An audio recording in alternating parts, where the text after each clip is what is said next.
Bismillahirrahmanirrahim. Assalamualaikum warahmatullahi wabarakatuh. Hamdan wa syukranillah nahmadu wa nasta'inu wa nastaghfiruh wa na'udzubillahi min syururi anfusina wa min sayyiati a'malina may yahdihillahu fala mudhillalah wa may yudhlilhu fala hadiyalah. Amma ba'du. Apa kabar semuanya? Alhamdulillah, pada kesempatan kali ini saya ingin mereview atau mungkin menyampaikan sedikit mengenai buku Ulum Al-Quran yang sudah saya baca, karya dari Profesor Dr. Rosihon Anwar MAG. Bukunya seperti ini ya. Ini untuk cover depan. Nah, ini cover belakang mengenai riwayat pendidikan dan dari Profesor Dr. Anwar Rosihon. Nah, di sini itu ada 10 bab dan mungkin saya akan mereview per babnya sedikit-sedikit mengenai yang saya sudah tahu. Nah, di sini tuh pertama itu ada di bab 1 ada pengertian ulum Al-Quran.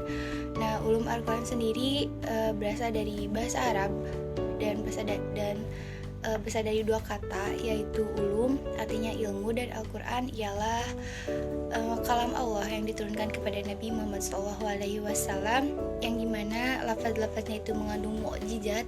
Kita yang membacanya pun mendapatkan mendapatkan hidayah gitu, terus membacanya juga sebagian dari ibadah, serta yang diturunkannya itu secara berangsur-angsur. Nah, dalam ruang lingkup pembahasan ulum Al-Quran ini yang saya ketahui di sini itu ada 6. Yang pertama itu adalah persoalan turunnya Al-Quran atau nuzul Al-Quran, lalu ada persoalan sanad, ada juga persoalan qiraat, lalu ada persoalan kata-kata Al-Quran, ada persoalan makna-makna Al-Quran yang berkaitan dengan hukum, dan ada makna-makna Al-Quran yang berkaitan dengan kata-kata Al-Quran. Nah, lalu di sini tuh ada masuk ke bab 2, ada sejarah turun-temurunnya Al-Quran gitu, atau asbab an-nuzulnya.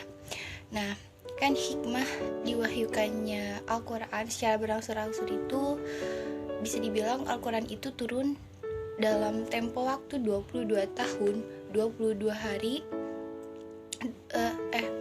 22 tahun, 2 bulan, 22 hari, yaitu mulai malam 17 Ramadan tahun 41 dari kelahiran Nabi SAW sampai 9 Zulhijjah Haji Wada tahun 63 dari kelahiran Nabi. Nah, di sini tuh ada beberapa hikmahnya ya. Hikmah diwahyukannya Al-Quran secara berangsur-angsur. Jadi hikmah pertama itu adalah memantapkan hati Nabi SAW. Lalu yang kedua ini menentang dan melemahkan para penentang Al-Quran. Lalu yang ketiga adalah memudahkan untuk dihafal dan dipahami. Dan yang keempat mengikuti setiap kejadian. Dan yang kelima ini membuktikan dengan pasti bahwa Al-Quran itu turun dari Allah yang Maha Kuasa. Nah, pengumpulan Al-Quran juga di sini tuh ada 2. Yang pertama itu ada secara penghafalan dan yang kedua ada secara penulisan. Nah, oke. Kita lanjut ke bab 3. Di bab 3 ini ada asbab an-nuzul. Nah, pengertian asbab an-nuzul secara etimologi, asbab an-nuzul adalah sebab-sebab yang melatar belakangi terjadinya sesuatu. Jadi kayak surah Al-Baqarah turun, itu tuh ada asbab an-nuzulnya, artinya ada sebab yang melatar belakangi surat Al-Baqarah dari ayat berapa sampai berapa itu turun gitu. Nah, urgensi dan kegunaan asbab an-nuzul ini, kata Az-Zarqani mengungkapkan bahwa urgensi asbab an-nuzul memahami Al-Quran ini ada beberapa, kalau nggak satu ada 5 gitu ya. Yang pertama itu adalah membantu dalam memahami sekaligus mengatasi ketidakpastian dalam menangkap pesan ayat-ayat Al-Quran. Jadi kan ketika ayat turun ada asbab an-nuzulnya, kita tuh bisa lebih paham gitu. Lalu yang kedua ini adalah mengatasi keraguan pada ayat yang diduga mengandung pengertian umum. Lalu yang ketiga, mengkhususkan hukum yang terkandung dalam Al-Quran.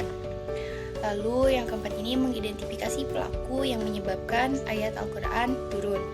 Lalu yang terakhir adalah memudahkan dan untuk menghafal dan memahami ayat, serta untuk memantapkan wahyu ke dalam hati orang yang mendengarnya atau yang membacanya. Nah, oke, langsung kita next ke bab 4. Di bab 4 ini adalah munasabah Al-Quran. Nah, munasabah sendiri secara etimologi adalah sama dengan, bukan sama ya, jadi munasabah itu berarti musyakalah atau keserupaan gitu ya, keserupaan, dan al-mukabaroh sebagai kedekatan. Nah, di sini itu ada macam-macam musahabah gitu dalam Al-Quran ini. Kurang lebihnya entah ada 7 entah ada 8 gitu ya yang saya baca di sini tuh. Jadi ada mengenai musahabah antara surat dengan surat sebelumnya, lalu ada antara nama surah dengan tujuan turunnya, ada juga antar bagian suatu ayat atau suatu surah gitu, lalu ada antar ayat yang letaknya itu berdampingan, ada juga musahabah antar suatu kelompok ayat dan kelompok ayat di sampingnya, ada juga antar fasilah atau pemisah dari isi ayat, lalu ada antar awal surat dengan akhir surat yang sama, dan ada musahabah antar penutup surat dengan awal surat berikutnya. Nah, itu untuk di bab 4 ya. Lalu masuk ke bab 5 itu ada Makkiyah dan Madaniyah. Nah, pengertian dari Makkiyah dan Madaniyah ini sendiri, kalau kita lihat dari perspektif masa turun, Makkiyah ini adalah ayat-ayat suci Al-Quran yang turun sebelum Nabi Muhammad hijrah ke Madinah.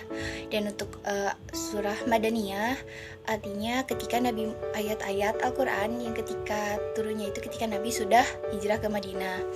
Nah, kalau dari perspektif tempat turun, Makkiyah ini adalah ayat-ayat yang turun di Mekah dan sekitarnya seperti di Mina, di Arafah, dan di Hudaibiyah. Nah, kalau Madaniyah berarti ayat-ayat yang turun di kota Madinah dan sekitarnya kayak seperti di Uhud, di Kuba, dan di Sul'a. Nah, kalau misalkan kita lihat dari perspektif objek pembicaraan, Makkiyah ini kayak ayat-ayat yang menjadi kitab bagi orang-orang Mekah, dan begitupun dengan Madaniyah gitu, yang menjadi kitab-kitab bagi orang-orang Madinah. Nah, kalau dari ciri-ciri Makkiyah sama Madaniyah, kalau Makkiyah itu jadi kayak terdapat ayat sajadah. Nah, kalau misalkan kita lebih teliti lagi, bisa dibilang ayatnya juga dimulai dengan kata qola. Nah, kalau udah gitu dimulai dengan ungkapan ya ayuhan nas biasanya itu ya, kecuali di surah Al-Hajj. Lalu tema ayat tentang kisah Nabi dan umat-umat terdahulu. Lalu juga ada bercerita tentang kisah Nabi Adam dan iblis, namun terkecuali di surah Al-Baqarah. Lalu ayatnya juga dimulai dengan huruf terpotong kecuali surah Al-Baqarah juga, lalu menjelaskan tentang ibadah, kenabian, hari kiamat, surga, neraka, perdebatan dengan kaum musyrik. Ada juga mengandung banyak sumpah, lalu ayat dan suratnya pendek, perkataannya juga agak keras gitu ya. Nah, kalau surah Madaniyah cirinya itu mengandung ketentuan faraid dan had, lalu mengandung sindiran terhadap kaum munafik, kecuali di surah Al-Ankabut, lalu mengandung perdebatan dengan ahli kitab. Selanjutnya menjelaskan tentang ibadah, muamalah, hudud, warisan, jihad, sosial, sama hukum gitu. Dan yang terakhir itu surat dan ayatnya itu panjang-panjang. Nah, oke, langsung kita next ke bab 6. Di bab 6 ini adalah muhkam dan mutasyabih. Nah, pengertian muhkam dan mutasyabih sendiri gitu ya, kalau yang ada di buku ini adalah muhkam adalah ayat-ayat yang maknanya itu sudah jelas gitu, nggak samar. Jadi ketika ada suatu ayat yang kita baca terus kita tuh udah tahu artinya secara jelas, artinya mungkin itu bisa dibilang masuk ke ayat muhkam. Nah, kalau mutasyabih adalah ayat-ayat yang maknanya itu belum jelas, dan biasanya itu kita harus ditakwil dulu gitu kalau mau tahu maknanya secara jelas atau secara rinci. Oke, langsung next ke bab 7. Di bab 7 ini adalah qiraat Al-Quran. Nah, menurut As-Sabuni, qiraat itu adalah suatu madhab, cara pelafalan Al-Quran yang dianut salah satu imam gitu berdasarkan sanad-sanad yang bersambung kepada Rasulullah SAW. Nah, qiraat juga kalau dari latar belakang munculnya gitu ya, telah muncul semenjak Nabi SAW masih ada. Walaupun pada saat itu tuh tentu aja gitu ya, qiraat itu bukan merupakan sebuah disiplin ilmu. Namun menurut catatan sejarah ini, timbulnya penyebaran qiraat ini dimulai pada masa Tabi, yaitu pada awal 2 Hijriah. Nah, di sini tuh ada macam-macam qiraat ya.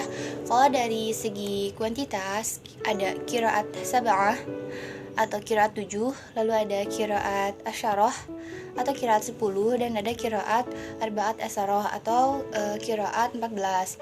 Lalu kalau dari segi kualitas ada qiraat mutawatir, lalu ada qiraat mansur, ada qiraat ahad, ada qiraat syad, atau menyimpang gitu. Lalu ada qiraat maudhu atau palsu seperti qiraat al-Kazani.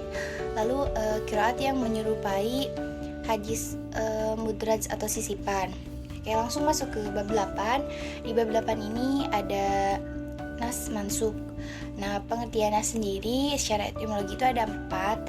Jadi makna nas yang sering diungkapkan ulama itu adalah izalah atau menghilangkan, lalu ada tabdil atau penggantian, lalu ada tahwil atau memalingkan, dan ada nakal atau memindahkan dari satu tempat ke tempat lain. Nah, mungkin kita next ke bab 9. Di bab 9 ini ada mujizat. Nah, pengertian mujizat sendiri ya, kata mujizat itu diambil dari kata kerja al-zazaizaz yang berarti melemahkan atau menjadikan tidak mampu. Nah, mujizat juga berdasarkan pakar agama Islam ialah suatu hal atau peristiwa luar biasa yang terjadi melalui seseorang yang mengaku nabi gitu. Terus sebagai bukti kenabiannya, ya tuh kadang suka ditantang gitu kan sama orang-orang yang ragu untuk melakukan sesuatu hal yang mereka sendiri tuh nggak bisa gitu. Jadi kalau misalkan dia nabi, contohnya kayak Nabi Musa gitu kan, punya mukjizat tongkatnya bisa menjadi ular. Nah, itu kan ditantang gitu sama orang-orang yang mereka tuh nggak mampu. Jadi mereka bilang bisa nggak gitu kan keluarkan mukjizatnya. Nah, ternyata kan Allah memberikan mukjizat tongkatnya bisa berubah menjadi ular gitu.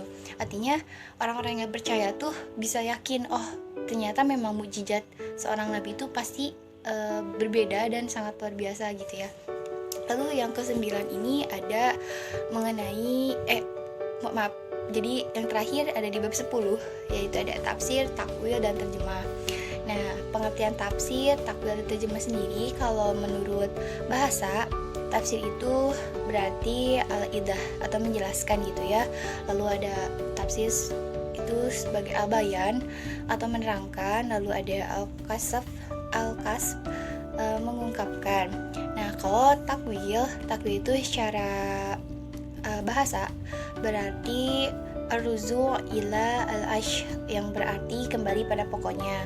Nah, kalau terjemah sendiri secara bahasa, terjemah ini berarti salinan dari suatu bahasa ke bahasa lain atau mengganti atau menyalin dan memindahkan kalimat dari suatu bahasa ke bahasa lain gitu ya. Mungkin kalau untuk terjemah itu biasanya ya kalau dari bahasa Arab gitu kan diterjemahkan ke bahasa Indonesia. Makanya kadang dalam Al-Quran suka ada terjemahannya di bawah gitu. Nah, mungkin sekian yang bisa saya jelaskan gitu ya mengenai buku yang sudah saya baca ini. Mohon maaf bila masih banyak kurang-kurangnya, karena saya juga masih belajar.